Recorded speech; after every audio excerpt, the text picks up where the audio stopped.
Здравствуйте, в эфире программа «Трибуна», в студии Владимир Нестеров. И сегодня у нас в гостях Степан Кирейчук, первый заместитель председателя Комитета Совета Федерации по федеративному устройству региональной политики, местному управлению и делам Севера, сенатор от Тюменской области. Степан Михайлович, здравствуйте.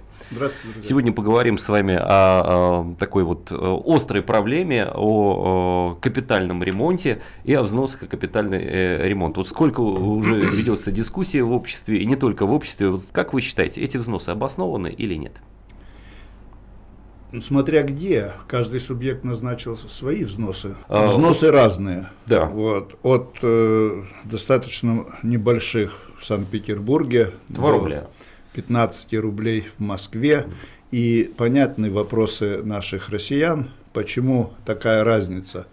Вот. Одни считают, что 2 рубля в Петербурге это очень хорошо, другие считают, что там 7, 8, 10, 15 рублей это как бы плохо, вот у них, видишь, всего 2 рубля и так далее и тому подобное. Мне кажется, что через год, полтора-два, вот, мы придем к осознанию, сумеем более конкретно высчитать те объемы работ, которые надо выполнить в каждом субъекте федерации, в каждом муниципалитете. Тогда появится та сумма, которую надо тратить на капитальный ремонт. Причем, ведь хочу обратить внимание, это не идет речь о капитальном ремонте многоквартирного дома, а речь идет о капитальном ремонте общего имущества многоквартирного дома. То есть речь идет о лифтах, речь идет о крышах, речь идет о подъездах, о сантехнике, о придомовой территории, о фасадах и так далее и тому подобное. Вот. Речь идет о том, что хозяин квартиры, собственник квартиры, человек, который имеет этой собственности право проживать, находиться, распоряжаться ею и в наследство передавать, он ее не сумеет сохранить один. Жители должны объединиться. Попытка убедить жителей, что надо самостоятельно заниматься своей собственностью, очень сложная, очень тяжелая и практически никогда не приводила к хорошему результату еще до настоящего времени.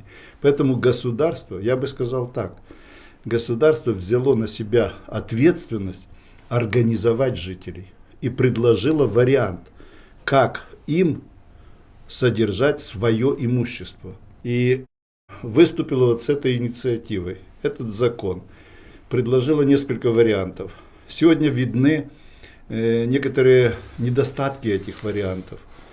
Мы не могли предположить о том, что так мало людей, такой малый процент, посчитает нужным собирать деньги самостоятельно и самостоятельно распоряжаться ими. Ну, в целом по стране это где-то около 5%. Кстати, у нас в Тюменской области 4,8%. Представляете, из 7100 домов, 7046 у нас, вот, только 382 дома решили собирать деньги самостоятельно.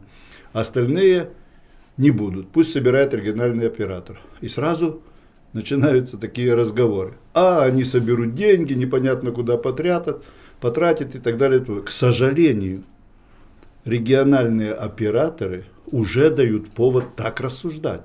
Вы слышали, там разные примеры в разных субъектах федерации, когда директор фонда как-то умудряется почти около 1 миллиона рублей зарабатывать в месяц. Да, есть такие это разговоры. Же бессовестно, есть это разговоры неверно. о том, что деньги, собранные одним домом, используются на ремонт другого дома. И даже вот в Конституционном суде 3 марта состоится слушание на эту тему. Я полагаю, что в любом случае надо собирать самостоятельно деньги и ими распоряжаться самостоятельно. Но уж если это не получается, то региональные фонды работают под личную ответственность губернаторов. Ведь региональное правительство любого субъекта федерации персонально отвечает, несет ответственность за сохранность этих денежных средств. Сейчас будет рассматриваться вопрос, уже в Государственной Думе он находится, о процентах на эти деньги, чтобы они не девальвировались. Проблемы существуют, они известны. И вот такие передачи и общение с населением сверхважны, их надо изучать. Но государство в лице Федерального собрания, правительства Российской Федерации не собирается на эти проблемы закрывать глаза. Мы будем искать постоянно способ, каким способом улучшить Что изменить в законодательстве? Вот ввели льготы по предложению председателя правительства Дмитрия Анатольевича Медведева. 70 лет 50%, 80 лет не надо платить. Но это же не означает о том, что вот эта пустота неоплаченная останется. Гвоздей не купишь на нее, и сайдинга не купишь, поэтому бюджеты будут компенсировать эти вещи. Речь идет об инвалидах, которым идут эти льготы разные. И я как представитель того же федерального собрания, государственной структуры, хочу сказать, что никто не возражает, наоборот, приветствуется создание специальных счетов, собственно, жителями самостоятельно. Но это очень сложно, и поэтому регионы берутся помогать в этом вопросе. Вот. Конечно, должна быть открытость, конечно, должен быть доступ. И там, где есть инициатива узнать, это все осуществляется. Степан Михайлович, вот такой вопрос. А вот если дом у людей новый, ну, я понимаю, что значительная часть жилищного фонда у нас в стране требует капитального ремонта или уже подходит к тому сроку. Но есть же и новые дома. Если, допустим, капитальный ремонт запланировал на 30 лет, а как бы эти взносы никто не отменяет, они идут. А где гарантия, что, во-первых, эти деньги через 30 лет не сгорят от инфляции, а второе, за 30 лет что там будет потом? Мраморные холлы и лифты с бриллиантовыми кнопками? Как это? Сумма будет огромная через 30 лет. Нет, я думаю, что все значительно проще. Если говорят, что вы еще молодой, то поверьте, это проходит очень быстро. Я, честно говоря, даже не заметил, как вот из вашего возраста превратился вот в этого уже седого дедушку. Вот, и это мгновенно пролетает время. 30 лет это не тот срок, который не пролетит очень быстро. Хорошо, а по деньгам? Вот, допустим, мы же помним, что такое 30 лет назад, какие деньги были 30 лет назад. А мы говорим о депозитах.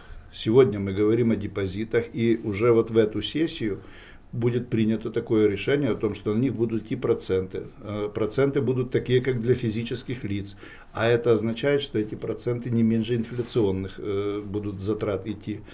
Значит, никто не запрещает индивидуально составить эту систему.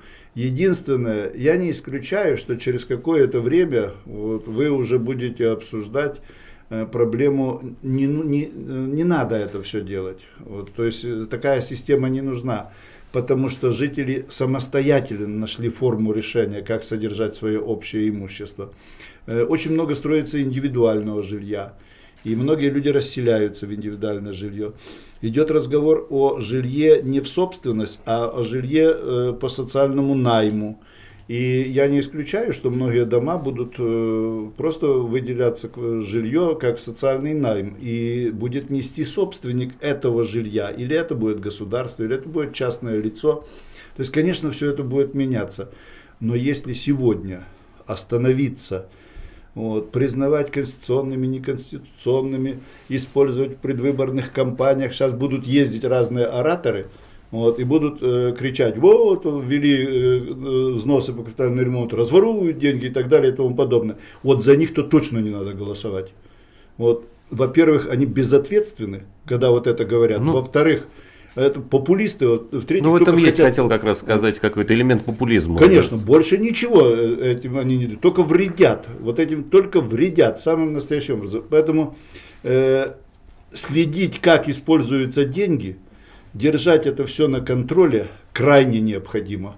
И власть обязана жителям помочь. У нас есть очень много общественного контроля. Мы ввели в систему, и в каждом регионе сейчас работает ЖКХ-контроль. У нас работает общественный контроль, который следит за отселением с аварийного жилья, следит за сносом, за за формированием вот этих фондов. У нас есть общественная палата, у нас есть Общероссийский народный фронт. У нас попытка государства включить население в работу. И по большому счету еще один элемент, который я бы посоветовал нашим гражданам обязательно использовать. В каждом доме найдется 1-2 очень активных человека, которые за уважение к нему будут активнейшим образом смотреть за общим вот этим сбережением тех средств, которые есть. Я в свое время приходилось, будучи мэром города, поступать достаточно нетрадиционно в разных вещах. Обычно с теми людьми, с которыми я начинал ругаться во дворе, что у них очень плохо, они меня ругали очень сильно. Вот, и когда удавалось навести порядок, то из тех, кто был очень-очень активный, я им выписывал удостоверение. Мне управделами Ольга Векшина говорит: Степан Михайлович, что вы делаете? Какое вы даете удостоверение? Такой формы нету. Я придумал такую форму. Это старший по всему двору и по всему дому. Это мой помощник, это мой организатор, это заместитель мэра по этому микрорайону на общественных началах. Вы знаете, некоторые в автобусах их показывали. Вот. И люди активны, им надо доверять вот этот контроль. Конечно, надо бороться с разными проявлениями липкости этих денег к грязным рукам, которые, к сожалению, у нас присутствуют. Без капитального ремонта общедомового имущества перспектив у нас никаких нет. Будут говорить: а вы сделаете прозрачно, а вы сделаете. Вот я хотел бы спросить того, кто призывает или не платить, или же не выполнять эти работы, что он в этой жизни вообще-то сделал. Как можно признавать неконституционными сборами, Генеральной прокуратурой, это все есть. Федеральное собрание приняло закон. Закон подписал президент. Он зарегистрирован в Министерстве юстиции. Зачем на всю страну объявлять о каких-то этих вещах, что нету механизмов взаимодействия? Я не знаю, кто до этого там додумался и как это могло вообще вот как-то в свет это появиться. Помните такое выражение, когда там разошлись, поругались гости и хозяева, ложки, мол, пропали. Серебряные или золотые какие. Говорят, ложки нашлись. Осадок остался. Вот. Да. Поэтому как бы отозвали они свое решение. Даже не решение, решения-то не было. Вот, как бы заявление какое-то. Честно говоря, оно, по-моему, даже не официальное было какое-то. Вот. Но все равно осадок остался. Все равно как-то это говорят. Нашим комитетом этот вопрос рассматривался. Мы запросили Министерство строительства, замминистра будет нам рассказывать и письменно изложит объяснение законности применения вот этого закона в нашей стране. Вот. Будет Конституционный суд разбираться с этим вопросом, но в любом случае мы в своем комитете на сайте разместим официальное разъяснение, чтобы люди, прочитав его, и официально могли на нас ссылаться. То есть законно это или незаконно и так далее. То есть проблема, я проблемы не вижу. Проблема заключается в том, что платить много. Доходы населения растут мало, платить надо больше. Платить надо. Вот это плохо. Это очень плохо. Это плохо. Но не надо, как говорят, радоваться или бояться тому, что надо платить больше. Надо думать, как доходы повысить населения, как рабочие места более квалифицированные сделать, как экономику поднять, как сделать так, чтобы люди были богаче. А просто так вот это самое, если мы ничего не можем, все отменим, ну все развалим.